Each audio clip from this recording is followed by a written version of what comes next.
Bonsoir à tous et bienvenue à ce second Facebook Live des rendez-vous BGDS dédiés à l'omnipratique. Un rendez-vous qui, je vous rappelle, a lieu tous les premiers lundis du mois et dont le but est de vous apporter des conseils pour optimiser votre pratique au quotidien. En cette période inédite de par la crise sanitaire, nous avons voulu créer un rituel mensuel pour accompagner les praticiens, mais également les équipes, assistantes et secrétaires. À chaque Facebook Live, nous débuterons avec un point sur l'actualité du secteur dentaire, puis nous aborderons le thème du jour et terminerons par une séance de questions-réponses. Nous avons le plaisir aujourd'hui de recevoir Madame Séverine Lyon, formatrice au sein de la Binas Global Dental School, qui nous présentera les 5 bonnes pratiques managériales pour préparer 2021. Bonsoir Séverine. Bonsoir à tous, bonsoir Lionel, bienvenue. Pour rappel, n'hésitez pas à poser vos questions en commentaire. Nous tâcherons de répondre à un maximum d'entre elles à la fin du Facebook Live. Sachez également qu'entre chaque rendez-vous, vous pouvez poser toutes vos questions en message privé depuis la page Facebook de la Binas Global Dental School. Nos équipes se feront un plaisir de vous répondre et une synthèse sera réalisée au rendez-vous suivant. Alors, tout d'abord, avant d'attaquer sur les pratiques managériales, faisons un rapide tour d'horizon de l'actualité des cabinets dentaires.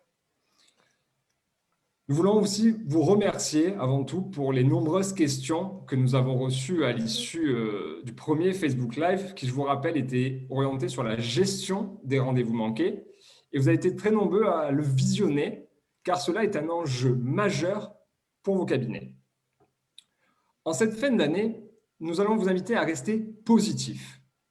L'optimisme, pendant cette période trouble, est un élément clé que vous devez d'ailleurs transmettre à vos équipes au maximum afin de les garder motivés, bien évidemment.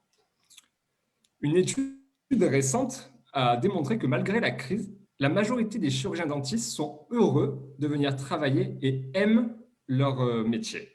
Certains cabinets ont utilisé les mois de confinement pour réfléchir à leur organisation ou leur gestion, ce qui est très positif. Même si vous pouvez observer que certains comportements de patients évoluent ou bien que la partie administrative de votre cabinet est grandissante, ne baissez pas les bras et formez-vous au maximum, ainsi que vos équipes, pour affronter les années à venir dans les meilleures conditions. Voilà, c'était un point assez rapide en cette fin d'année sur l'actualité des cabinets. Nous allons maintenant passer directement au thème du jour qui nous intéresse. Et pour cela, on va parler des 5 bonnes pratiques managériales pour préparer une nouvelle année. On peut imaginer bien sûr que cela est d'autant plus important pour 2021 compte tenu de l'année écoulée qui s'est déroulée dans des conditions, comme vous le savez, inédites. Pas vrai, Séverine ? Oui, tout à fait Lionel, merci. Et je voudrais juste rebondir rapidement sur ce que tu viens de dire là par rapport à la période écoulée. C'est vrai que le confinement a été finalement une belle occasion pour beaucoup de cabinets dentaires de remettre pas mal de choses à plat en termes d'organisation, parfois de repartir aussi, de remettre les compteurs à zéro pour l'organisation de l'agenda. Et effectivement, l'optimisme est important. On vit une époque où c'est difficile de se projeter dans ce flou ambiant. Et on va voir dans nos bonnes pratiques managériales qu'il est important d'aider vos équipes à se projeter dans ce contexte. Et tu as raison, dans ce fond de crise sanitaire, plus que jamais, la bonne entrée en matière dans l'année 2021 va être déterminante pour les cabinets. Cette année 2020 très bousculée nous fait aspirer à plus de stabilité, de sérénité, ça pour les praticiens comme pour les équipes dentaires. Donc, c'est d'autant plus important, bien sûr, de créer les conditions pour assurer une année 2021 performante et pour pouvoir aborder cette nouvelle étape avec le plus de sérénité possible. Alors, dans ce qu'on constate, nous, au sein des cabinets qu'on accompagne en cette fin d'année, dans les interrogations que vous pouvez avoir en tant que praticien? C'est les conditions d'exercice pourront-elles revenir à la normale en 2021? Est-ce qu'on va devoir vivre de nouvelles périodes de confinement qui bouleversent l'agenda, la gestion des patients? La santé financière du cabinet est-elle suffisante pour surmonter cette crise à long terme? Est-ce qu'il sera possible de continuer à investir comme on avait l'habitude de le faire? Alors, ces questions que vous vous posez, vous, en tant que praticien, sont aussi celles de vos équipes. Et donc, en tant que manager, c'est crucial de pouvoir partager avec votre équipe votre vision d'avenir pour le cabinet en étant réaliste et pragmatique, mais aussi en vous montrant donc optimiste, rassurant et confiant. D'accord. Mais du coup, Séverine, faut-il attendre la rentrée de janvier pour aborder ces sujets avec l'équipe ou au contraire, est-ce mieux de traiter cela en décembre? Et je vais rajouter une question, et quelle serait la bonne méthode pour aider donc les praticiens et également les équipes qui nous écoutent ce soir? Alors oui, tu as raison de poser cette question du bon moment. On sait que la fin d'année est toujours, très chargée pour les cabinets dentaires, hein. Tous les patients veulent, veulent, avoir, leur beau sourire avant les fêtes. Pour autant, le plus vous anticiperez et le mieux c'est. Donc c'est plutôt maintenant, en décembre, que vous devez préparer 2021 et communiquer auprès de votre équipe. C'est vrai que la fin d'année est de manière traditionnelle un moment d'ouverture, de partage et donc c'est aussi un moment de management qui est stratégique. Et les enjeux sont multiples parce qu'il s'agit à la fois de remobiliser les équipes, de les responsabiliser, de donner du sens et de la perspective en fixant le cap pour l'année à venir, justement pour les aider à se projeter dans ce flou ambiant, comme on disait tout à l'heure, et puis aussi définir des objectifs stratégiques et opérationnels pour le cabinet. Alors, pour répondre à ta question sur la méthodologie et un petit peu savoir par quel bout on doit commencer, pour répondre justement à ces 3 enjeux avec méthode, hein, en fait, il s'agit de mettre en œuvre nos 5 bonnes pratiques managériales, Lionel, donc que je vais vous citer. Donc premièrement, faire le bilan de l'année écoulée. On verra un petit peu plus tard en quoi ça consiste. Deuxièmement, clarifier le projet du cabinet pour l'année 2021, c'est-à-dire partager votre vision à long terme et la décliner en objectifs pour cette année à venir, l'année 2021. Troisième bonne pratique, organiser une réunion pour partager cette information en équipe. Quatrièmement, planifier les entretiens annuels individuels et les relier à votre projet 2021 pour le cabinet. Tout cela doit se répondre, hein, bien sûr. Cinquième bonne pratique, donc, déléguer efficacement les responsabilités. Il s'agit en fait de traduire votre projet de cabinet, votre vision en plan d'action avec une répartition des missions et des objectifs au sein de l'équipe. Merci Séverine pour cet éclairage. Donc du coup, ça donne donc 3 enjeux et donc 5 bonnes pratiques que donc, tu vas détailler tout de suite, juste après. Alors, on va commencer par la première étape, celle du faire le bilan de l'année écoulée. Peux-tu nous expliquer concrètement en quoi cela consiste? Bien sûr, avec grand plaisir, Lionel. Alors, avant toute chose, je dois préciser que chacune de ces 5 étapes ou de ces 5 bonnes pratiques managériales requiert un temps de préparation, qu'il s'agit de planifier dans vos agendas en bloquant un temps dédié pour cela. Et vous serez plus serein si vous arrivez à bloquer ce temps. Alors, sur quoi doit porter le bilan de l'année écoulée, de l'année 2020 donc, et quelles sont les informations qu'il s'agira de communiquer à l'équipe? Alors, l'objectif de ce bilan, hein, il est double. C'est de faire un feedback à l'ensemble de l'équipe sur les réussites et sur les axes de progrès et de dresser un état des lieux de la situation du cabinet. Ce feedback à l'équipe, il doit effectivement être positif pour pouvoir encourager votre équipe, la remercier pour les efforts fournis pendant cette année tellement particulière, tellement singulière. Mais on doit aussi porter un regard lucide sur les difficultés qu'on a rencontrées et sur les axes de progrès possibles, bien évidemment. Pour ce feedback, un point de vigilance s'impose quand même et je veux particulièrement attirer votre attention là-dessus parce qu'il est essentiel de toujours étayer vos propos avec du concret. Donc, que ce soit les remarques positives ou les axes de progrès, appuyez-vous sur des chiffres ou sur des faits, sur des événements concrets. D'où l'importance pour vous, praticiens, de prendre du temps pour dresser cet état des lieux de l'année écoulée de manière structurée. Donc, nous, on vous propose de le réaliser tout simplement en vous appuyant sur les objectifs de l'année qui vient de s'écouler. Quels étaient nos objectifs pour l'année 2020 ? Est-ce qu'ils ont été atteints, peut-être dépassés et pour quelles raisons, hein ? Ce sera tout simplement ça, votre état des lieux. Alors, je ne sais pas, je pourrais donner un exemple. Si en 2020, un objectif était par exemple de rationner l'agenda, sur quoi on peut s'appuyer pour être objectif et évaluer l'atteinte de cet objectif, eh bien, vous pouvez vous appuyer peut-être, je cite des critères parmi d'autres, sur le volume de rendez-vous manqués, annulés, déplacés, peut-être sur le nombre de rendez-vous de maintenance qui ont été réalisés, sur le bon respect des règles de prise de rendez-vous, peut-être sur le respect des horaires de fin de journée, les retards, et aussi bien sûr sur le niveau de production que vous avez atteint en comparaison avec l'année 2019, par exemple. D'accord, merci Séverine pour cet exemple. Du coup, en fait, ce bilan de l'année que l'on fait avec les équipes, il nous amène à la deuxième étape, je pense, qui est de clarifier ce que tu viens de clarifier le projet du cabinet pour 2021. Oui, ça c'est vraiment un point essentiel et on se rend souvent compte que les praticiens pilotent à vue, sans avoir une vision claire de leur projet de cabinet. Et c'est vrai que c'est un sujet que nous, on travaille beaucoup avec les cabinets qu'on accompagne à la BINAS Global Dental School. Parfois, le projet semble clair dans notre tête, mais dès qu'il s'agit de le mettre en mots, de le rédiger concrètement, c'est un petit peu plus compliqué. Le docteur Binas dit souvent, pour savoir où l'on va, il faut savoir ce que l'on veut. C'est exactement ça.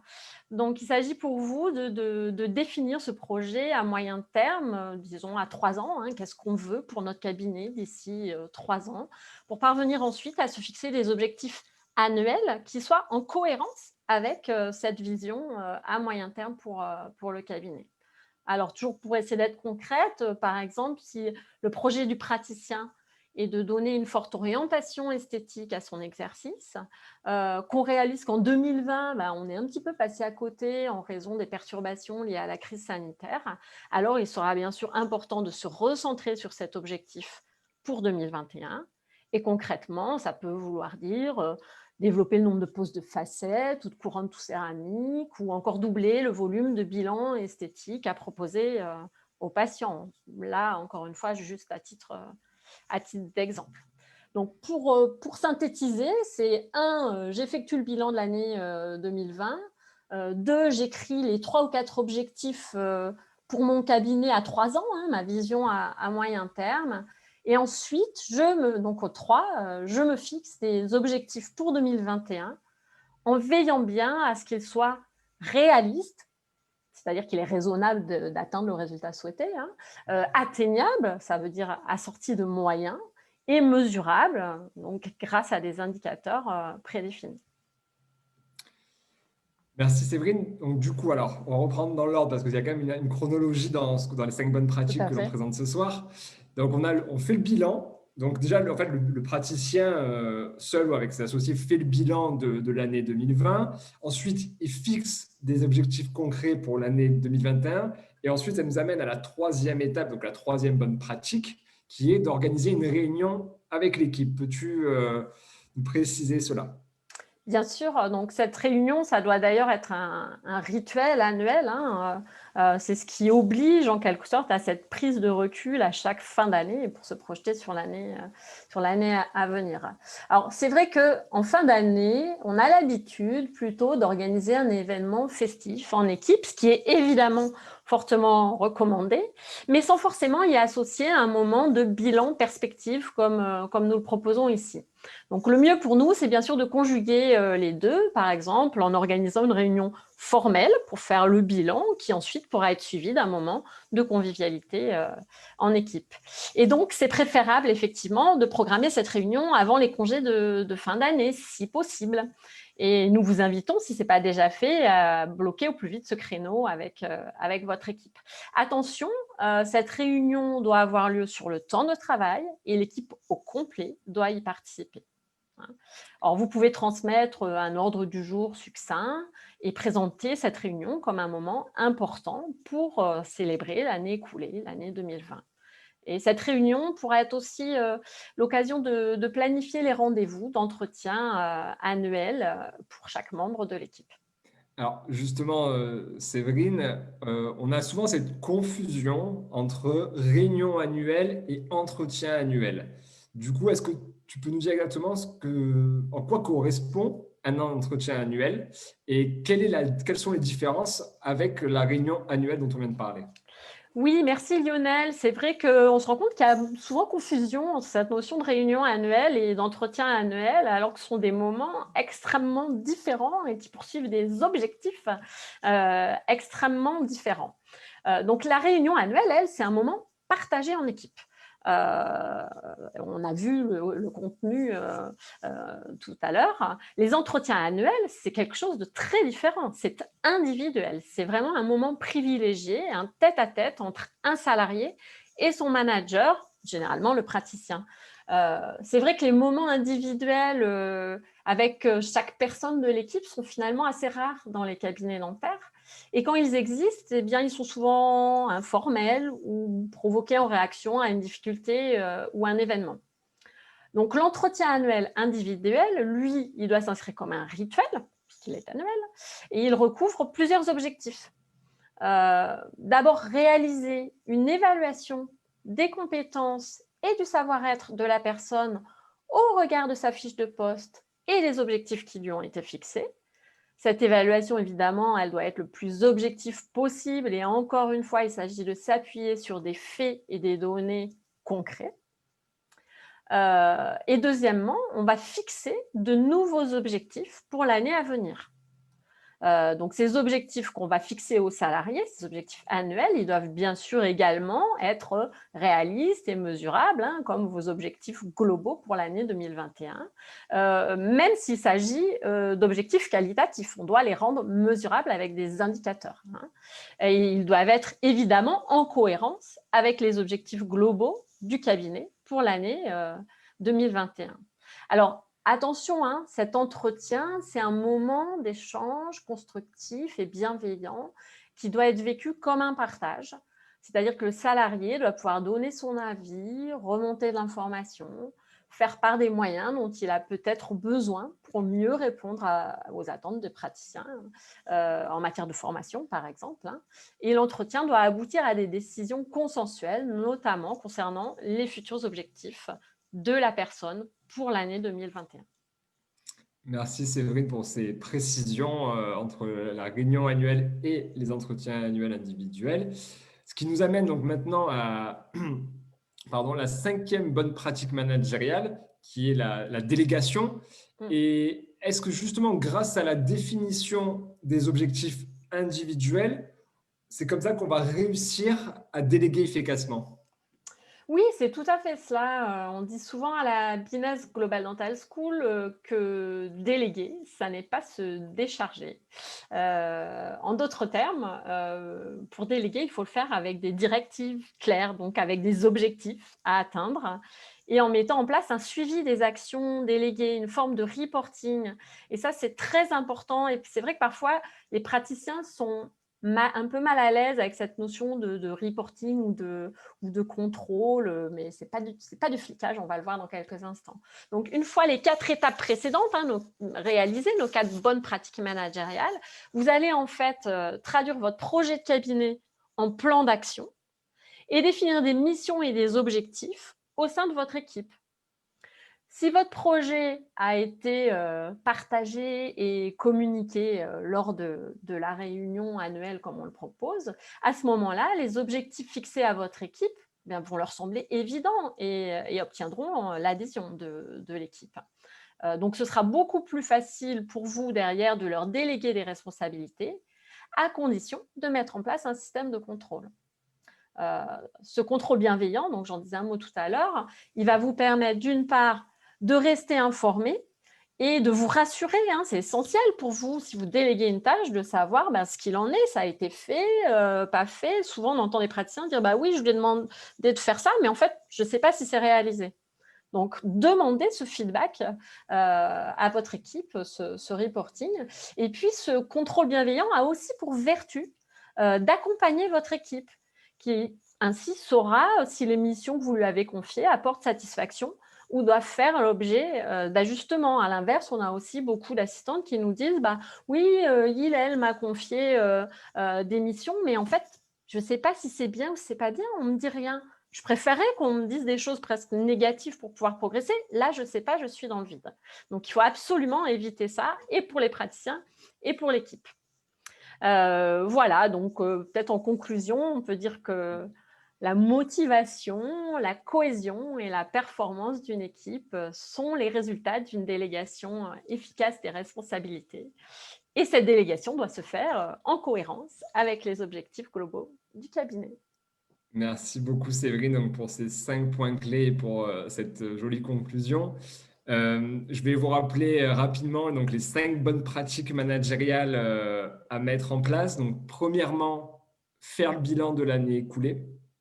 Deuxièmement, clarifier le projet du cabinet pour l'année 2021 en partageant votre vision à long terme et en la déclinant en objectifs pour l'année qui vient. Troisièmement, organiser une réunion pour partager cette information avec votre équipe. Quatrièmement, planifier des entretiens annuels individuels et les relier à votre projet 2021 pour le cabinet. Et cinquièmement, on va terminer là-dessus, déléguer efficacement les responsabilités, donc de traduire votre projet en plan d'action avec une répartition des missions et des objectifs pour votre équipe, au sein de votre équipe. Je te propose maintenant que l'on passe à une partie questions qu'on nous a envoyé en message privé. Combien de temps doit durer la réunion annuelle? Peut-être est-ce qu'elle peut être assez courte si elle est bien préparée ou est-ce qu'on fait juste des points clés? En fait, est-ce qu'on peut avoir une idée d'ordre de grandeur et de cadre pour cette réunion? Effectivement, cette réunion, on pourrait penser qu'elle doit être longue parce que c'est la grosse réunion de l'année, mais pas nécessairement. Tu as raison, Lionel, elle peut être tout à fait assez courte si elle a été bien préparée. Donc, on peut être sur un format d'1 heure maximum où on va évoquer juste des points clés. Ce qui compte, c'est de pouvoir être objectif avec des données factuelles, vous appuyez sur des chiffres, pas nécessairement des données financières, mais être concret et faire juste une grande synthèse en fait, de ce qui s'est passé en 2020, est-ce qu'on a atteint nos objectifs et donner le cap pour l'année 2021. Et planifier les entretiens annuels. Et planifier. Donc, ce n'est pas la durée qui compte, mais ce qu'on va mettre dedans qui est important et il faut être efficace. Oui. Une deuxième question, c'est quel type d'objectif peut-on fixer à une assistante ou une secrétaire dans le cas d'un entretien annuel? Est-ce qu'on a des exemples, des choses concrètes?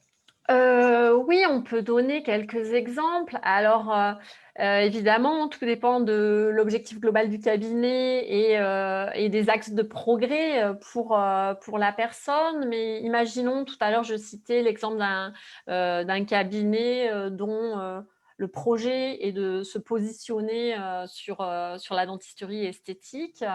Donc, posons-nous dans ce contexte-là.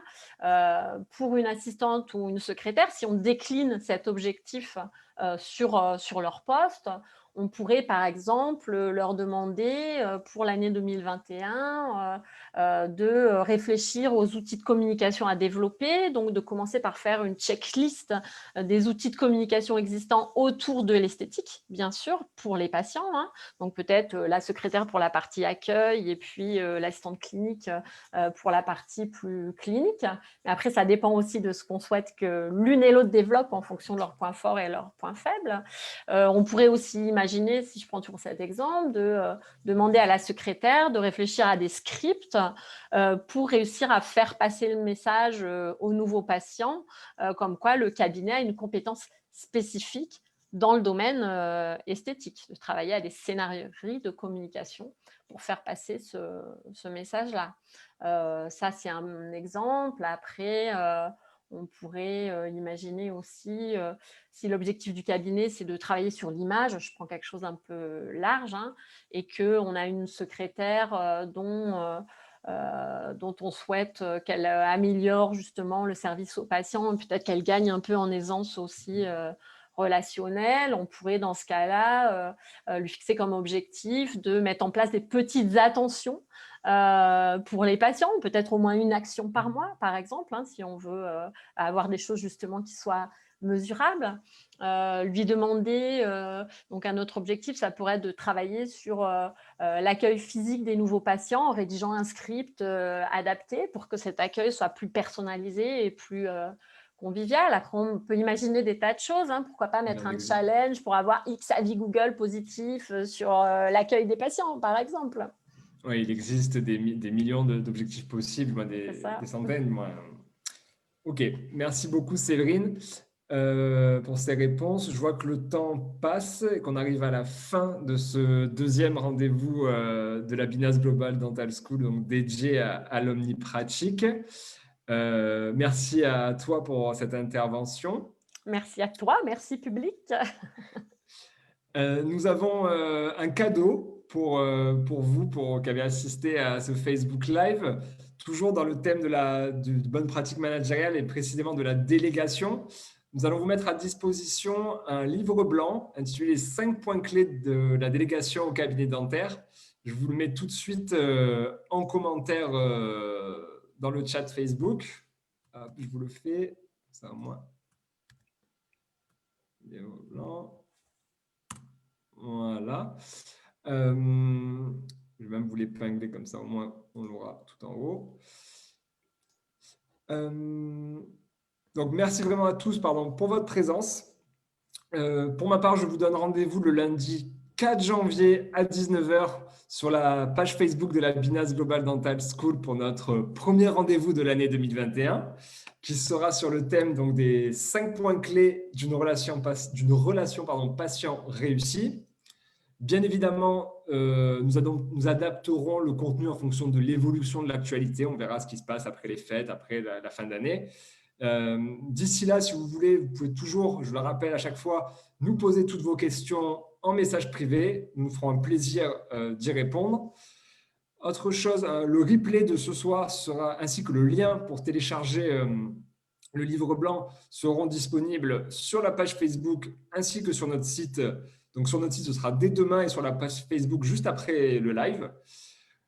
Vous pouvez également suivre toutes nos actualités et conseils en vous abonnant à notre page Facebook, bien évidemment, et en nous suivant sur Instagram, groupe Binas. Donc, je vous donne rendez-vous le mois prochain. En attendant, prenez soin de vous, de vos proches, de vos patients et dans ce cas-là, de votre équipe. Passez de très belles fêtes de fin d'année. Bonne soirée à toutes et à tous et à très bientôt. Merci, bonne fin d'année et bonne préparation de l'année 2021. À bientôt.